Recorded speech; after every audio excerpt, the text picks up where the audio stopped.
ونصلي على رسوله الكريم أما بعد فأعوذ بالله من الشيطان الرجيم بسم الله الرحمن الرحيم رب اشرح لي صدري ويسر لي أمري واحلل عقدة من لساني يفقه قولي۔ آج ہم انشاءاللہ اللہ سبحانہ وتعالی کے نام المنان پر بات کریں گے۔ المنان، بہت زیادہ احسان کرنے والا، بے انتہا احسان کرنے والا، جس کے احسانات کی کوئی حد و انتہا ہی نہیں۔ اگر دیکھا جائے تو ہماری زندگی سے لے کر جو کچھ بھی اس زندگی میں ہمارے پاس ہے وہ سب اللہ سبحانہ تعالیٰ نے بطور فضل اور احسان ہی کے ہمیں عطا کر رکھا ہے۔ اس میں سے کوئی بھی چیز ایسی نہیں کہ جو ہم نے اپنی کسی محنت اور مشقت سے حاصل کی ہو، اور اگر ہم نے کسی کام میں کوئی محنت بھی کی تو اس محنت کی توفیق دینے والا، ہمیں وہ طاقت دینے والا، وہ عقل اور سمجھ دینے والا بھی دراصل اللہ سبحانہ تعالیٰ ہی ہے۔ تو آئیے دیکھتے ہیں کہ اللہ سبحانہ تعالیٰ کے اس نام سے متعلق ہمیں قرآن و سنت میں کیا رہنمائی ملتی ہے۔ سب سے پہلی بات تو یہ کہ اللہ تعالیٰ کا یہ نام اسم اعظم بھی شمار کیا جاتا ہے، یعنی ایسا نام کہ جس کے ساتھ اگر دعا کی جائے تو دعا قبول ہوتی ہے۔ اللہ سبحانہ تعالیٰ کا یہ نام قرآن مجید میں تو نہیں آتا، لیکن حدیث سے ہمیں پتہ چلتا ہے، جس کو حضرت انس نے روایت کیا ہے کہ ایک شخص نبی صلی اللہ علیہ وسلم کے قریب نماز پڑھ رہا تھا۔ جب وہ نماز سے فارغ ہوا تو اس نے دعا مانگی، اللہم انی اسألک بأن لک الحمد لا الہ الا انت المنان بدیع السماوات والارض یا ذا الجلال والاکرام یا حی یا قیوم، جس کا معنی ہے، اے اللہ میں تجھ سے سوال کرتا ہوں اس لیے کہ ساری تعریف تیرے ہی لیے ہے، تیرے سوا اور کوئی معبود نہیں، اور تو بہت زیادہ احسان کرنے والا ہے۔ یعنی اس نے اللہ سبحانہ تعالیٰ کے اس نام کے ساتھ اللہ کو پکارا، المنان، اور آسمانوں اور زمین کو پیدا کرنے والا ہے، اے جلال اور اکرام والے، اے زندہ اور قائم رہنے والے۔ یہ سن کر نبی صلی اللہ علیہ وسلم نے فرمایا کہ اس نے اللہ تعالیٰ کے اس عظیم نام کے ساتھ دعا کی ہے کہ جب اس کے حوالے سے دعا مانگی جائے تو وہ دعا قبول کی جاتی ہے، کوئی سوال کیا جائے تو وہ عطا کیا جاتا ہے، یعنی جو کچھ انسان مانگتا ہے اس کو ملتا ہے۔ اگر ہم اپنے چاروں طرف غور کریں تو جتنی بھی نعمتیں ہمیں نظر آتی ہیں وہ دراصل سب کی سب اللہ سبحانہ وتعالیٰ کا ہم سب پر احسان ہے۔ ان میں سب سے پہلی نعمت زندگی کی نعمت ہے۔ قرآن مجید میں اللہ تعالیٰ فرماتے ہیں، وَهُوَ الَّذِي أَحْيَاكُمْ ثُمَّ يُمِيتُكُمْ ثُمَّ يُحْيِيكُمْ إِنَّ الْإِنسَانَ لَكَفُورٌ، وہی تو ہے جس نے تمہیں زندگی دی، پھر تمہیں موت دے گا، پھر تمہیں زندہ کرے گا، بے شک انسان یقیناً بہت ناشکرا ہے۔ یعنی اللہ تعالیٰ نے اس کو زندگی دی اور وہ زندگی دینے والے ہی کا شکر ادا نہیں کرتا، اسی کا وفادار نہیں بنتا، اسی کا اطاعت گزار نہیں بنتا۔ پھر اس کے بعد جسم کی شکل میں جو نعمت ہمیں ملی، سارے کے سارے اعضاء، ان میں سے ایک چھوٹے سے چھوٹے بال سے لے کر ایک بڑی سے بڑی ہڈی تک، سب کچھ اللہ ہی کا دیا ہوا ہے۔ اگر ان میں سے کوئی ایک چیز اللہ تعالی نہ بنائے ہمارے لیے تو ہم خود اس کو بنانے والے نہیں، اور دنیا بھر بھی مل کر اس جیسی کوئی چیز بنا نہیں سکتا۔ مصنوعی اعضاء لگائے جاتے ہیں، مصنوعی دانت لگائے جاتے ہیں، لیکن اصل اور نقل کا کوئی مقابلہ نہیں۔ جہاں تک آنکھ، کان اور دل کی نعمت کا تعلق ہے تو اسے خاص طور پر قرآن مجید میں منشن کیا گیا ہے۔ فرمایا، قُلْ هُوَ الَّذِي أَنشَأَكُمْ وَجَعَلَ لَكُمُ السَّمْعَ وَالْأَبْصَارَ وَالْأَفْئِدَةَ قَلِيلًا مَا تَشْكُرُونَ، آپ ان سے کہیے کہ اللہ ہی ہے جس نے تمہیں پیدا کیا اور تمہارے کان، آنکھیں اور دل بنائے مگر تم کم ہی شکر ادا کرتے ہو۔ اسی طرح جسمانی صحت عطا کرنے والا بھی اللہ تعالیٰ ہی ہے۔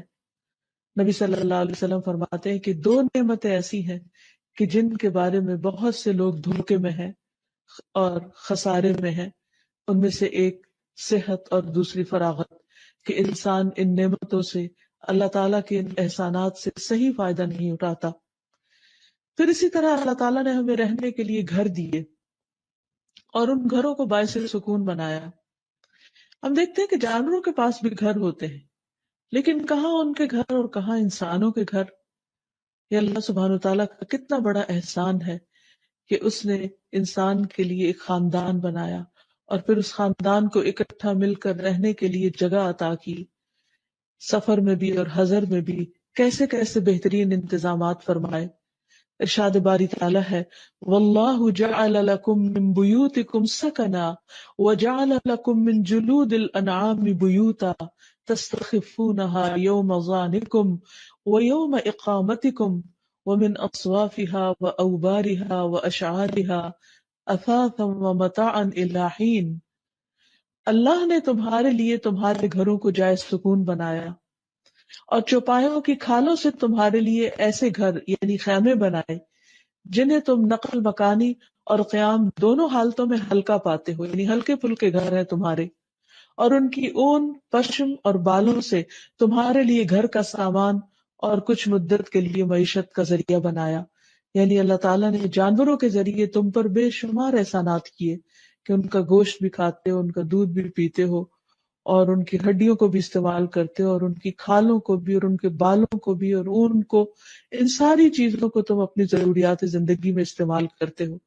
یہ سب کچھ کس نے پیدا کیا؟ اور ایک جانور کے اندر اتنی بے شمار چیزیں انسان کے فائدے کے لیے، اور پھر کچھ جانوروں پر سواری کا انتظام بھی کیا، اور ایسی ایسی جگہوں تک انسان کو پہنچایا جہاں انسان اگر خود اور اپنا سامان سر پہ اٹھا کے جاتا تو سخت مشقت میں پڑ جاتا۔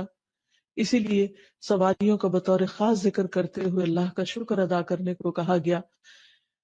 وَالَّذِي خَلَقَ الْأَزْوَاجَ كُلَّهَا وَجَعَلَ لَكُم مِّنَ الْفُلْكِ وَالْأَنْعَامِ مَا تَرْكَبُونَ لِتَسْتَوُوا عَلَى ظُهُورِهِ ثُمَّ تَذْكُرُوا نِعْمَةَ رَبِّكُمْ إِذَا اسْتَوَيْتُمْ عَلَيْهِ وَتَقُولُوا سُبْحَانَ الَّذِي سَخَّرَ لَنَا هَذَا وَمَا كُنَّا لَهُ مُقْرِنِينَ وَإِنَّا إِلَى رَبِّنَا لَمُنْقَلِبُونَ۔ اور جس نے تمام مخلوق کے جوڑے بنائے، نیز تمہارے لیے کشتیاں اور چوپائے بنائے جن پر تم سوار ہوتے ہو تاکہ تم ان کی پشت پر جم کر بیٹھ سکو، پھر جب اس پر ٹھیک طرح بیٹھ جاؤ تو اپنے پروردگار کا احسان یاد کرو اور کہو پاک ہے وہ ذات جس نے ہمارے لیے اسے مطیع کر دیا اور ہم اسے قابو میں نہ لا سکتے تھے۔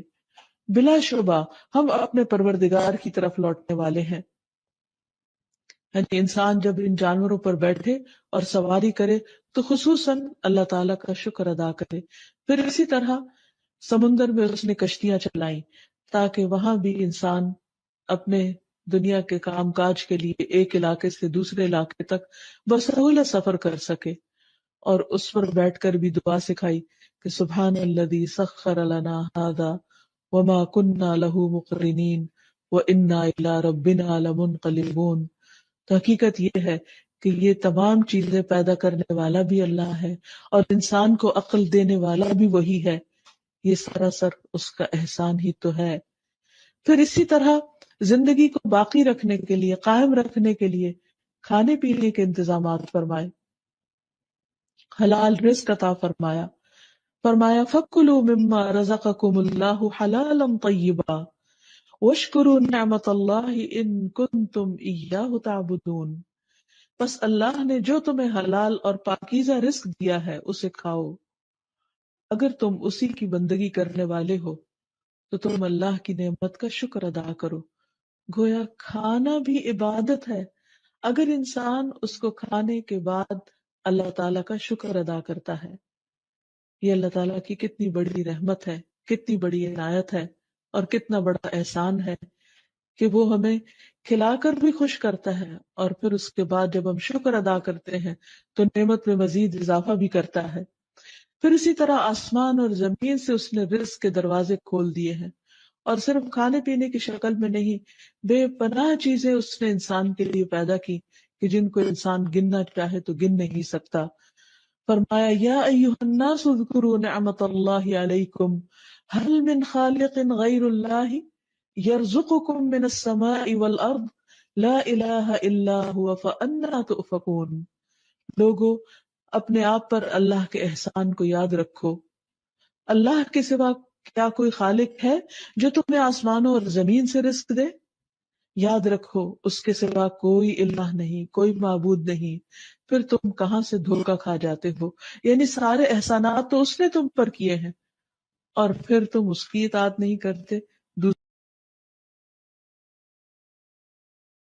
اچھی اور فائدہ مند باتیں نکالنی چاہیے جس سے دوسروں کو انکریجمنٹ ہو، دوسروں کو ڈسکریج نہیں کرنی چاہیے، اللہ تعالیٰ سے اچھی امید رکھنی چاہیے، تو اس سے پھر انسان بہت سی آفات سے بھی سلامت رہتا ہے۔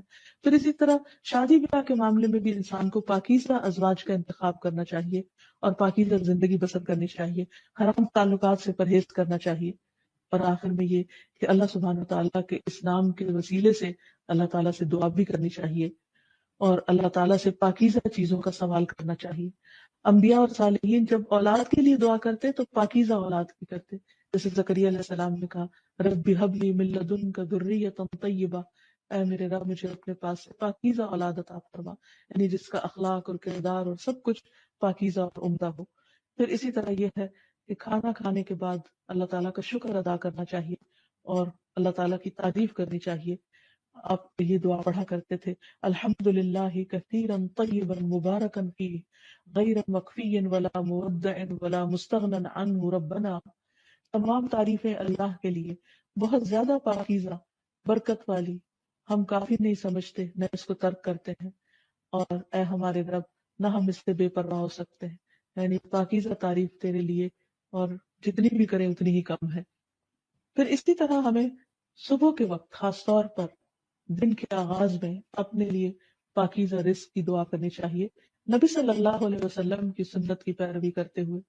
حدیث میں آتا ہے کہ نبی صلی اللہ علیہ وسلم فجر کی نماز کے بعد جب سلام پھیرتے تو یہ دعا مانگا کرتے تھے اللہم انی اسألک علما نافعا، اے اللہ میں تجھ سے نفع مند علم کا سوال کرتا ہوں، ورزقا طیبا، اور پاکیزہ رزق کا، وعملا متقبلا، اور قبولیت والے عمل کا۔ تو اللہ سبحانہ وتعالی ہمیں دنیا اور آخرت میں پاکیزہ زندگی بسر کروائے۔ وآخر دعوانا ان الحمد للہ رب العالمین۔ سبحانک اللہم وبحمدک اشہد ان لا الہ الا انت استغفرک واتوب الیک۔